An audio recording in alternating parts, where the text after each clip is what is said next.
I grew this, and you can too. All you're going to need is some gardening gear, a place to put the plants, and a little bit of patience.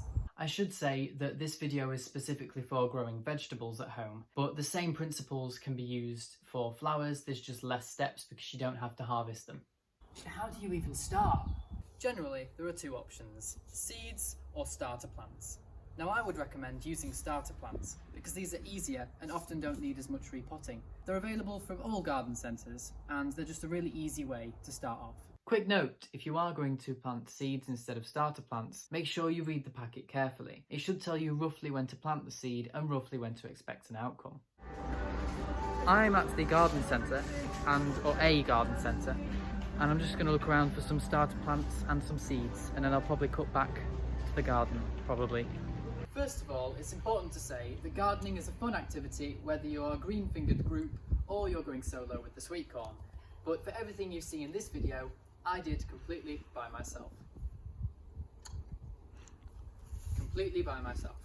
While you're getting your starter plant from the garden centre, it's a good idea to pick up some compost as well. You don't need much, and to be honest, how much you need depends on how many plants you've got and how much space you have. We only need a little bit because we're using a hanging basket. So you just make a hole in the centre that's big enough for the potted plant to sit in. Speaking of which, for the example, I'm going to use a nice pink flower because it looks good on camera. Quick note, when you buy starter plants from a garden centre, they often come in groups, have a little bit of soil in a pot with a couple of different stems sticking out. It's a good idea to separate those and then put them in separate pots, or put them separated within a larger pot, because if you don't, you end up like my sweet corn, with one plant that's growing quite successfully, whereas the other one's suffering quite a bit because they're too close together. It's a good idea to squish the sides of the pot that the starter plant comes in, because this lets it all slip out as one.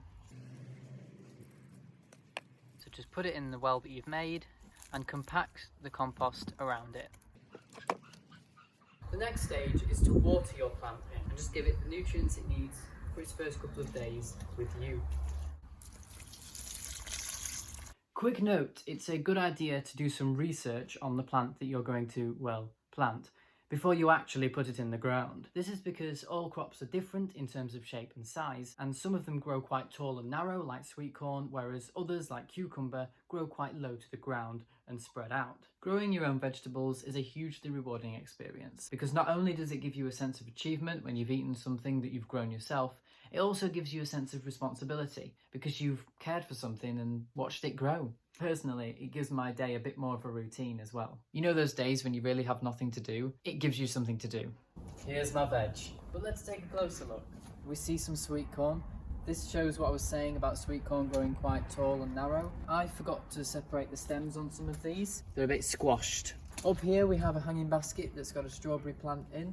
I've got 6 of these in total. None of them have produced strawberries, but it's more about the enjoyment of it in this case. Here we have some green beans which have recently been harvested. You can be a green bean Wolverine. So moving on, we've got peppers. You can see little buds there. There's quite a large one here. Over here we've got tomatoes which are growing lovely and they take a lot of water. It's important to keep them watered enough but don't overwater them because then they can become a little bit dishevelled. All these pots, there's holes in the bottom. It just means that the water can drain out. Here we have some raspberries, demonstrate the need to check for critters and things that eat the plants, because if you can see there, telltale signs they've been eaten by caterpillars and things like that. But on the plus side, the caterpillars got a nice meal. That's my veg garden. Back to me in my bedroom, maybe?